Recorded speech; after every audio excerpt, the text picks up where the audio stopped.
गोपिकाएं भी सर्वांतर्यामिनी। देखो गोपिकाओं ने कहा श्याम सुंदर जैसे आपको अहंकार प्रिय नहीं, वैसे हम लोगों को भी अहंकार प्रिय नहीं। भगवान ने कहा क्यों? बोले हम जानती हैं आपने इंद्र के अहंकार को नष्ट करने के लिए सारी लीला की, तो आप भी अहंकार मत करना कि मैंने गिरिराज उठा लिया।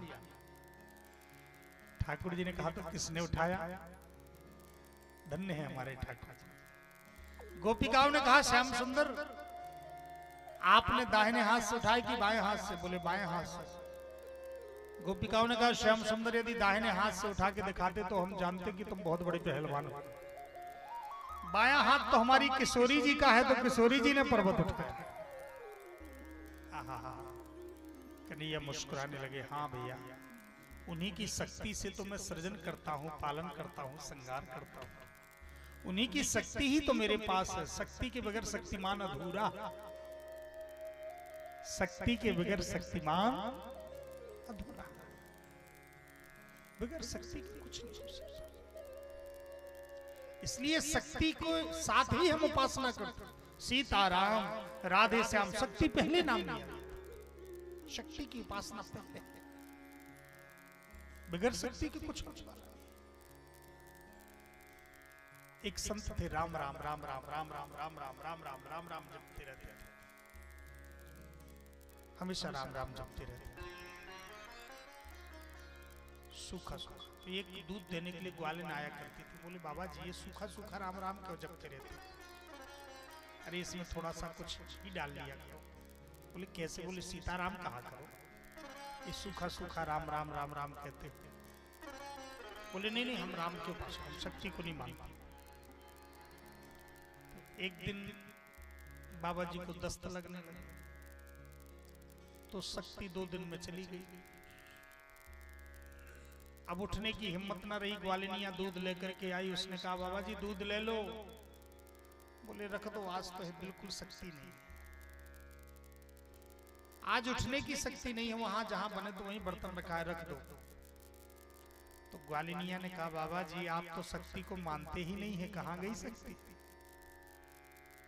आज कह रहे हैं कि बगैर शक्ति के हमारी हिम्मत नहीं है, उठने की हिम्मत नहीं है, शक्ति चली गई। तो शक्ति को तो आप मानते ही नहीं।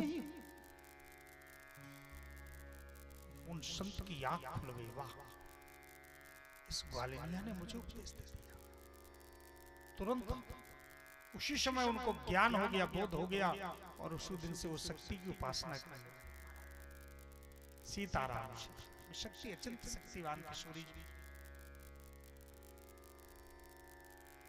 श्री राधा रानी कृपा शक्ति है, वही माया शक्ति है।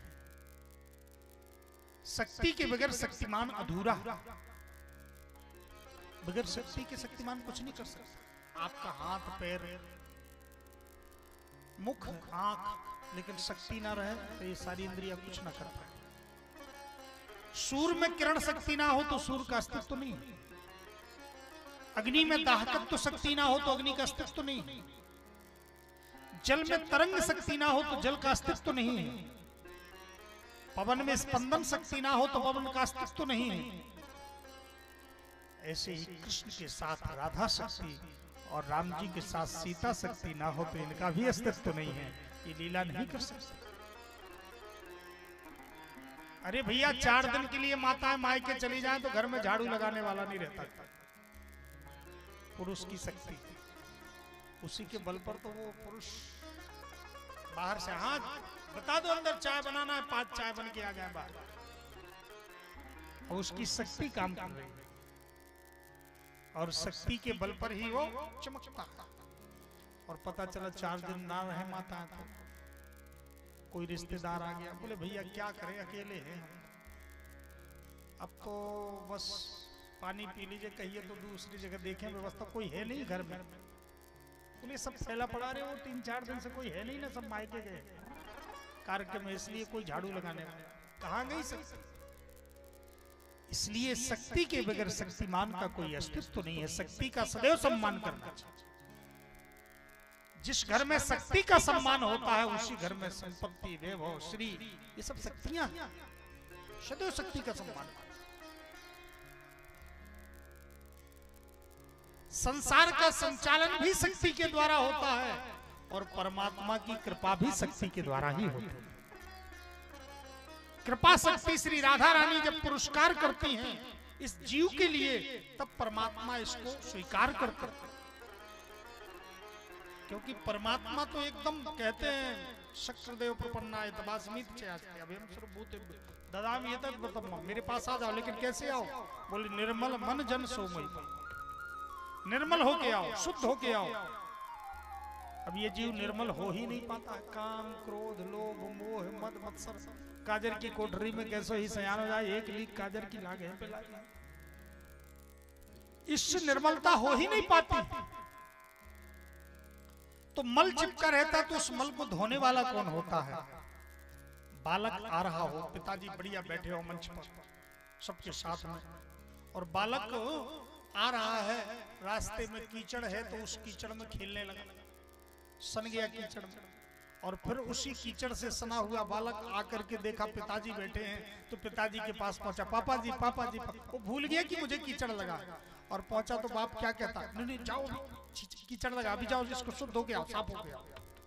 और वो चला जाता है रोते हुए, उदास होकर, क्या करे, स्वीकार नहीं किया। तो फिर जाता है तो रास्ते में माँ मिल जाती है सजी हुई समरी, वो भी सखियों के साथ आ रही है। उसने जैसे देखा वो नहीं भगाता, तुरंत बालक को देखा उदास है, कीचड़ से सना है, डरा है, सहमा है, तो उसको तुरंत खुद पकड़ लेता।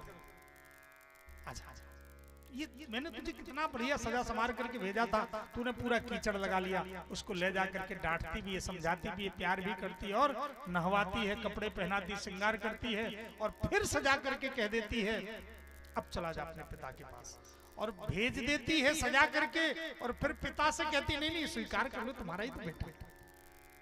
तो पुरस्कार भी शक्ति ही करती है, श्रृंगार भी शक्ति करती है, और कलमश भी शक्ति समाप्त करती है। यह शक्ति का काम है, इसलिए शक्ति के बगैर शक्तिमान का मिलना इस जीव के लिए संभव नहीं। और ये कृपा शक्ति श्री किशोरी जी, किशोरी जी जब जीव का पुरस्कार करती है तो इसके लिए सहज प्राप्ति हो जाती है। सहज में केवल पुरस्कार कर देने से अपने आप प्राप्ति हो जाती है। किशोरी जी इतनी करुणामयी है, कृपामयी है कि किसी के अपराध पाप देखती ही नहीं। ठाकुर जी तो देखते हैं, कानून में बंधे हैं इसलिए कानून देखते हैं, लेकिन धन्य है किशोरी जी कभी नहीं देखते। पापा नाम व शुभा नाम बदारहा नाम यथोपिवान कार्यम कारुण्य मार्यान कश्चिन ना प्राप्यते। पापी से पापी क्यों ना हो, बध करने योग्य क्यों ना हो, ये किशोरी जी का सिद्धांत है। वाल्मीकि रामायण में, वाल्मीकि रामायण में किशोरी जी की करुणा का सिद्धांत है। लंका में जब किशोरी जी थी तो हनुमान जी से ये श्लोक कहा। किशोरी जी, श्री सीता जी ने जब हनुमान जी संदेश लेकर के गए, मां रावण का वध हो गया, लंका पर विजयश्री प्राप्त हो गई, अब आप चलो। प्रभु ने संदेश भेजा। हनुमान जी के इस वचन को सुनकर किशोरी जी परम आह्लादित हो गई, आंख से झरझर अश्रु झरने लगे। धन्य है यह संदेश सरिष्ठ का चुना है। हनुमान आज तू बेटा तेरी जो इच्छा हो सुना, तूने कितना सुंदर संदेश सुनाया है। मेरे पुत्र हनुमान तेरी जो इच्छा हो सो मांग ले। हनुमान जी ने कहा मां आज मैं आपसे कुछ मांगना चाहता हूं। हाँ हाँ बोल बेटा बोल बोल। माँ जब मैं पहली बार अशोक वाटिका में आया था तो आपको देखा, ये राक्षसियां आपको डरा रही थी, धमका रही थी, दांत दिखा रही थी, पीड़ा दे रही थी, बार बार कह रही थी कि रावण को स्वीकार कर लो, तलवार दिखा रही थी। उस समय मैंने सोचा था कि जब मैं आऊंगा तो मैं इनका चित्रवध करूंगा, इनको सता सता करके मारूंगा। मेरी माँ को इतनी पीड़ा दे रही थी, इसलिए मुझे आदेश दे दीजिए अब मैं इन सबको दंड दूं। जिसने आंख दिखाई उसकी आंख निकाल लूं, जिसने हाथ दिखाया उसका हाथ काट दूं, जिसने आपको जिस अंग के द्वारा पीड़ा दी उसी के अंग का छेदन कर दूं, अंग भंग कर दूं। किशोरी जी ने कहा ना बेटा ना, ना बेटा ना, मेरे पुत्र ये सभी राक्षसियां उस समय रावण के अधीन थी, इसलिए वैसा व्यवहार कर रही थी। और मेरे पुत्र, क्षमा गुण सबसे बड़ा गुण होता है। जिसके अंदर क्षमा गुण आ जाता है उससे बड़ा कोई गुण नहीं होता मेरे पुत्र। पापी से पापी क्यों ना हो, वहीं पर श्री किशोरी जी ने अपना प्रण कहा, अपना सिद्धांत कहा कि पापा ना हुआ शुभ, अशुभ से अशुभ क्यों ना हो। बधारहणाम यथोपिवान, वध करने योग्य क्यों ना हो। कार्यम कारुण्य मारण कश्चिन ना अपराध। कौन है जिससे अपराध नहीं बन जाता है। अगर अपराध की गिनती करें तो कभी ये जीव का कल्याण हो ही नहीं, इसलिए उसको उनको करुणामयी कहा जाता है।